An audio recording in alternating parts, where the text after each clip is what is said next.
బాగా జీవనం ఉంటుంది. ఇది చాలాసార్లు చెప్తాను. తర్వాత ఇప్పుడు ఇంకోటి ఏంటంటే ఇది ఎకరానికి మళ్ళీ నెక్స్ట్ 10 నుంచి 2 బత్తాలు వేసుకోవచ్చు.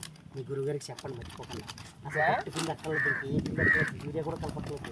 కాలుష్యం మీకు తీసే సల్ఫర్ మీరు గుల్లబడుతుంది, ఫుల్గా గుల్లబడుతుంది అనమాట. చేను గుల్లబరిసి ఏంటి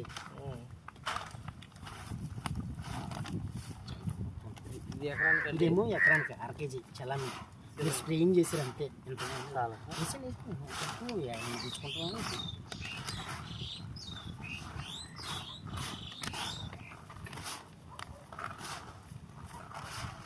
వేసిన కలుపు మంది కొట్టచ్చు. ఏమన్నా కొట్టుకోవచ్చు అస్సలు ఏమో తడవుతుంది.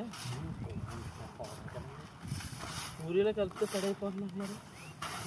అది సిఎంఎస్. ఇది ఇది ఎందువల్ల అంటారు మరి మెగ్నీషియం ఉండటం వల్ల. అప్పుడు వాడినప్పుడు ఇంకా నిల్వలు ఏముంటాయి చెప్పండి. అదైనా మన గురువు గారు డిఏపి అస్సలు వాడేవారు. ఇప్పుడు ఇది అయితే మటుకి మీకు ఉపయోగపడుతుంది. ఎందుకంటే భూములు కొలబరిసేది ఫుల్గా.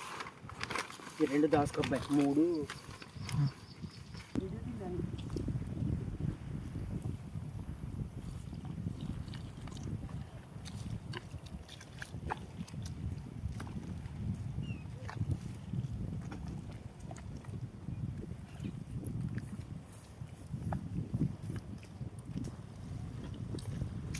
ఇప్పుడు అక్కడికి వెళ్ళాక చివరికి వెళ్ళాక మళ్ళీ ఈ పక్కకి జల్లేండి మొత్తం అంతా.